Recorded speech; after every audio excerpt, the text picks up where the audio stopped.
ਕਰਦਾ ਕੈਨੇਡਾ ਵਿੱਚੋਂ ਡੀਲ ਸੋਹਣੀਏ, ਮੁੰਡਾ ਪੂਰੀ ਗੈਂਗਸਟਾ ਅਪੀਲ ਸੋਹਣੀਏ। ਜਦੋਂ ਮਹੀਨੇ ਵਿੱਚ 4-4 ਗੀਤ ਸਿੱਟਦਾ, ਕਰਦੇ ਸਟਾਰ ਬੈਡ ਫੀਲ ਸੋਹਣੀਏ। ਆਓ ਕਰਦਾ ਕੈਨੇਡਾ ਵਿੱਚੋਂ ਡੀਲ ਸੋਹਣੀਏ, ਮੁੰਡਾ ਪੂਰੀ ਗੈਂਗਸਟਾ ਅਪੀਲ ਸੋਹਣੀਏ। ਜਦੋਂ ਮਹੀਨੇ ਵਿੱਚ 4-4 ਗੀਤ ਸਿੱਟਦਾ, ਕਰਦੇ ਸਟਾਰ ਬੈਡ ਫੀਲ ਸੋਹਣੀਏ। ਜੋ ਕਾਪੀ ਕੈਟ ਬਣੇ ਗੀਤਕਾਰ ਸਾਲੇ ਨੇ, ਪਾੜ ਸਿੱਟਣੇ ਆ ਮੂਸੇ ਵਾਲੇ ਨੇ। ਰੱਖਦੇ ਸੀ ਵੀ ਪੈਵੇਂ ਗਾਰ ਦੀਆਂ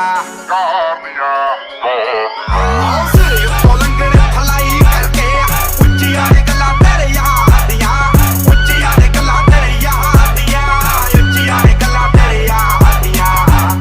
ਨਿਗਾਹਾਂ ਕਾਤਲ